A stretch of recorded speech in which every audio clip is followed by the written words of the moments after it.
दोस्तों नमस्कार, स्वागत है एक बार फिर से आज की बड़ी और ताजा खबरों में। आपको बता दें कि कृषि कानूनों के खिलाफ यूपी में आज कांग्रेस का भारी प्रदर्शन। कांग्रेस नेता बीजेपी सांसदों और विधायकों के घर और दफ्तर पर बजाएंगे ताली और थाली। वहीं किसान दर्ज कराएंगे प्रधानमंत्री नरेंद्र मोदी और अमित शाह पर आत्महत्या के लिए उकसाने का मुकदमा। वहीं प्रशांत किशोर ने पूछा कि अगर पार्टी बंगाल में 200 सीटें नहीं जीत पाई तो क्या बीजेपी नेता अपने पद छोड़ देंगे। वहीं बिहार में जल्द ही टूट जाएगा बीजेपी और जेडीयू का गठबंधन, तेजस्वी यादव ने किया बड़ा खुलासा। वहीं राहुल गांधी की अगुवाई में राष्ट्रपति से मिलेगा कांग्रेस प्रतिनिधिमंडल। कृषि कानूनों के विरोध में सौंपे जाएंगे 2 करोड़ हस्ताक्षर। वहीं कश्मीर में पहली बार खिला कमल, बीजेपी ने 2 सीटों पर दर्ज की जीत। वहीं कृषि कानूनों के समर्थन में किसान प्रतिनिधियों ने की कृषि मंत्री से मुलाकात, कहा ना करें कोई भी संशोधन। वहीं कृषि कानूनों के खिलाफ मुंबई में सड़कों पर उतरे किसान, जिलाधीश कार्यालय का किया घेराव। और भी बड़ी खबरों को जानने के लिए वीडियो के एंड तक बने रहिए हमारे साथ। बस आपसे निवेदन है, कृपया वीडियो को लाइक कर दें, चैनल को सब्सक्राइब कर लें और घंटी बटन जरूर दबा दें।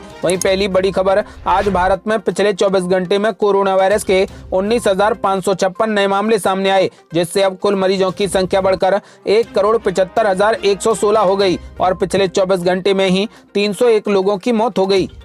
वह अगली बड़ी खबर, कृषि कानूनों को लेकर अन्ना हजारे का केंद्र सरकार को तगड़ा अल्टीमेटम, बोले किसानों के समर्थन में करूंगा आखिरी आंदोलन। जी आपको बता दें कि सामाजिक कार्यकर्ता अन्ना हजारे ने केंद्र सरकार को किसानों की मांग मानने को लेकर अल्टीमेटम दे दिया है। उन्होंने कहा कि किसानों की मांग नहीं मानी गई तो वो उनके समर्थन में अपना आखिरी आंदोलन करेंगे। 83 साल के अन्ना हजारे ने पिछले गुरुवार को केंद्र सरकार को पत्र लिखकर किसानों की मांग मानने की अपील करते हुए कहा था कि अगर केंद्र सरकार किसानों की मांग नहीं मानेगी तो वे अपना जन आंदोलन शुरू कर देंगे। अन्ना हजारे के इस अल्टीमेटम के बाद केंद्र सरकार हरकत में आ गई और केंद्र सरकार ने 2 नेताओं को अन्ना हजारे को मनाने के लिए भेजा। आपको बता दें कि उन्होंने अन्ना हजारे से कुछ और दिनों का वक्त मांगा है। आपको बता दें कि केंद्र सरकार के 3 कृषि कानूनों के खिलाफ पिछले 4 हफ्ते से हजारों किसान दिल्ली की अलग अलग सीमाओं पर आंदोलन कर रहे हैं। किसानों की मांग है कि तीनों कानूनों को केंद्र सरकार तुरंत वापस ले ले। आपको बता दें कि अन्ना हजारे ने भी अल्टीमेटम दे दिया है कि यदि केंद्र सरकार किसानों के तीनों कानूनों को वापस नहीं लेती है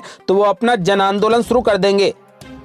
वो अगली बड़ी खबर, किसानों ने लिया बड़ा फैसला, किसान दर्ज कराएंगे प्रधानमंत्री नरेंद्र मोदी और अमित शाह पर किसानों को आत्महत्या के लिए उकसाने का मुकदमा। जी आपको बता दें कि किसान आंदोलन में अब तक 42 किसानों की मौत होने का दावा किया गया है। किसान नेता इन मौतों के लिए केंद्र सरकार द्वारा पास किए गए कृषि कानूनों को जिम्मेदार मानते हैं। कुछ किसान नेता इन आंदोलनकारियों की मौत के लिए प्रधानमंत्री नरेंद्र मोदी और गृह मंत्री अमित शाह पर आत्महत्या के लिए उकसाने का मुकदमा दर्ज कराने पर विचार कर रहे हैं। आपको बता दें कि किसान संघर्ष समिति के अध्यक्ष डॉक्टर सुनीलम ने कहा कि आंदोलन में मृत किसानों ने अपने सुसाइड लेटर में स्पष्ट रूप से इस बात का उल्लेख किया है कि उनकी मौत की वजह केंद्र सरकार द्वारा पास किए गए कृषि कानून हैं। उन्होंने अपनी मौत के लिए सीधे तौर पर प्रधानमंत्री और केंद्र सरकार को जिम्मेदार ठहराया है। ऐसे में प्रधानमंत्री नरेंद्र मोदी और केंद्र सरकार को जनता के सामने आकर ये स्पष्ट करना चाहिए कि इन मौतों के लिए उन पर आत्महत्या के लिए उकसाने का मुकदमा क्यों नहीं चलना चाहिए।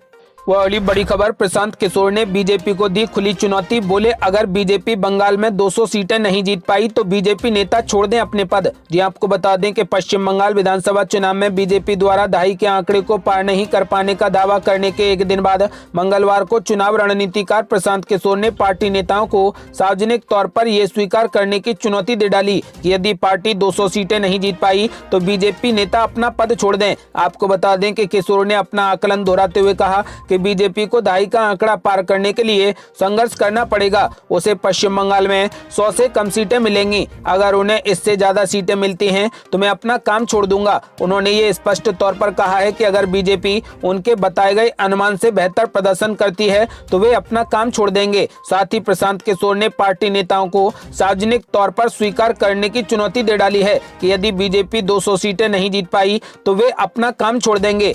वह अगली बड़ी खबर, बिहार में जल्द ही टूट जाएगा बीजेपी और जेडीयू का गठबंधन, तेजस्वी यादव ने किया बड़ा खुलासा। ये आपको बता दें कि विपक्षी दलों के महागठबंधन में शामिल राष्ट्रीय जनता दल यानी आरजेडी के नेता तेज रफ्तार तेजस्वी यादव विधानसभा चुनाव में मिली हार की समीक्षा के लिए एक साथ बैठे। इस दौरान आरजेडी के नेता और पूर्व मुख्यमंत्री तेजस्वी यादव ने कहा कि बिहार में 2021 में एक बार फिर से चुनाव होगा, जिसके लिए हमें तैयार रहना होगा। तेजस्वी यादव ने बीजेपी और जेडीयू के गठबंधन को मजबूरी का गठबंधन गठबंधन बताते हुए कहा कि ये गठबंधन कभी भी टूट जाएगा और चुनाव हो सकता है, इसके लिए हमें बिल्कुल तैयार रहना होगा। बैठक के बाद पत्रकारों से चर्चा करते हुए यादव ने कहा कि हमें सभी वर्गों का वोट मिला है, कुछ सीटों पर भितरघात के चलते हम हारे हैं, एक एक सीट पर 4-4 प्रत्याशी खड़े हो गए, व्यक्तिगत लाभ के लिए कुछ लोगों ने भितरघात किया है, पार्टी हित नहीं देखा, जिन पार्टियों पर हम जीत सकते थे वहां भी निराशा हाथ लगी है। सामने के शत्रु से तो लड़ा जा सकता है लेकिन भीतर के शत्रु से नहीं लड़ा जा सकता,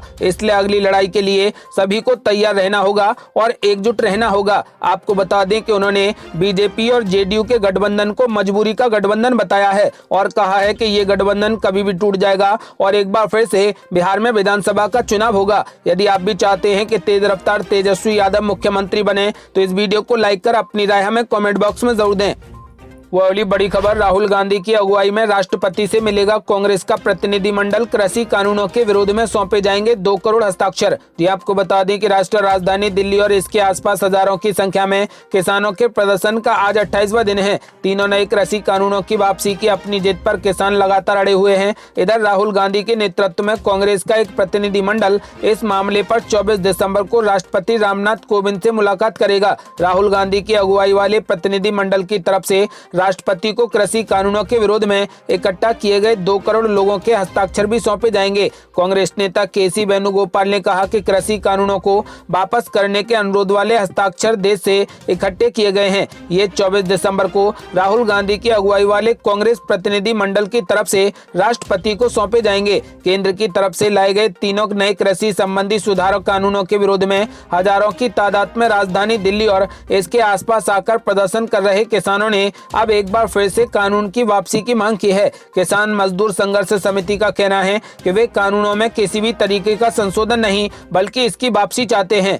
वो अगली बड़ी खबर, हरियाणा के मुख्यमंत्री मनोहर लाल खट्टर को अंबाला में दिखाए गए काले झंडे। जी आपको बता दें कि केंद्र सरकार के नए कृषि कानूनों के विरोध में प्रदर्शन कर रहे किसानों के एक समूह ने मंगलवार को हरियाणा के मुख्यमंत्री मनोहर लाल खट्टर को उस वक्त काले झंडे दिखाए जब उनका काफिला अंबाला शहर से गुजर रहा था। आपको बता दें कि सूत्रों ने बताया कि कुछ किसानों ने कथित तौर पर मुख्यमंत्री के काफिले को रोकने की कोशिश की लेकिन पुलिस उन्हें सुरक्षित निकालने में कामयाब रही। मुख्यमंत्री खट्टर अंबाला में आगामी निकाय चुनाव में महापौर और पार्षद के प्रत्याशियों के समर्थन में जनसभाओं को संबोधित करने आए थे। आपको बता दें कि उन्होंने आगे बताया कि मुख्यमंत्री का काफिला जब अग्रसेन चौक को पार कर रहा था तब किसानों ने काले झंडे दिखाए। उन्होंने सरकार के खिलाफ नारेबाजी की और कहा कि जब तक नए कृषि कानून वापस नहीं लिए जाते तब तक विरोध प्रदर्शन जारी रहेगा।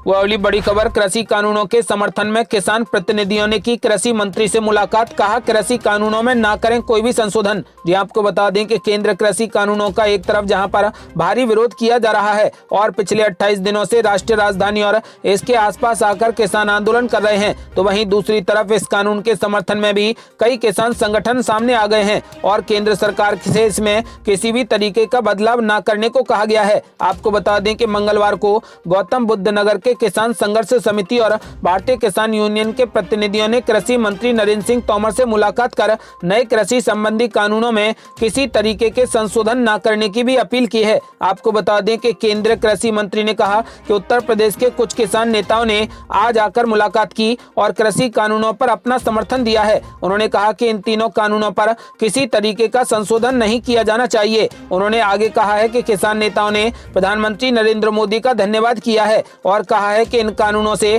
किसानों की स्थिति सुधरेगी और उन्हें इसे वापस न लेने की अपील की है। वो अगली बड़ी खबर, बिहार के पटना में किसान कानून के खिलाफ पप्पू यादव की पार्टी का तगड़ा प्रदर्शन, उग्र भीड़ पर पुलिस ने जमकर बरसाई लाठियां। जी आपको बता दें कि देश में कृषि कानून के खिलाफ लगातार किसानों का आंदोलन जारी है। इसी के तहत पटना में कृषि कानून के खिलाफ पिछले कई दिनों से अनिश्चितकालीन धरने पर बैठे जन अधिकार पार्टी के कार्यकर्ताओं ने पटना में भारी प्रदर्शन किया। इस दौरान जाप के राष्ट्रीय अध्यक्ष पप्पू यादव के नेतृत्व में जन अधिकार पार्टी के कार्यकर्ता राजभवन मार्च के लिए पटना के पहाड़ी स्थित 0 माइल से राजभवन मार्च के लिए निकले, लेकिन पुलिस ने बीच में ही बैरिकेडिंग कर उन्हें रोक दिया। बढ़ती भीड़ को देखकर प्रशासन की टीम ने भीड़ को तितर-बितर करने को लेकर कार्यकर्ताओं पर वाटर कैनन का भी प्रहार किया। साथ ही पुलिस को अनियंत्रित भीड़ पर लाठी भी चार्ज करनी पड़ी। इस दरमियान प्रशासन की टीम ने बल प्रयोग करते हुए हंगामा कर रहे कार्यकर्ताओं को खदेड़ा। आपको बता दें कि साथ ही कई महिला और पुरुष कार्यकर्ताओं को भी पुलिस प्रशासन ने हिरासत में ले लिया है। प्रशासन द्वारा रोके जाने से आक्रोशित पप्पू यादव अपने समर्थकों के साथ सड़क पर ही धरने पर बैठ गए और केंद्र और राज्य सरकार के खिलाफ नारेबाजी शुरू कर दी। इस दौरान पप्पू यादव ने कहा कि जन अधिकार पार्टी देश के किसानों के साथ है और किसानों को उनके हक से कोई भी वंचित नहीं कर सकता। साथ ही पप्पू यादव ने कड़ी चेतावनी भी दी है कि किसानों के हित में उनका आंदोलन जारी रहेगा, चाहे सरकार जितना भी जोर लगा ले। यदि आप भी चाहते हैं कि कृषि कानूनों को जल्द से जल्द रद्द कर दिया जाए तो इस वीडियो को लाइक कर अपनी राय हमें कमेंट बॉक्स में जरूर दें। यदि आपने अभी तक हमारे चैनल को सब्सक्राइब नहीं किया है तो चैनल को सब्सक्राइब जरूर कर लें, साथ ही घंटी बटन जरूर दबा दें। जल्दी मिलते हैं बड़ी अपडेट के साथ, तब तक के लिए जय हिंद, जय भारत।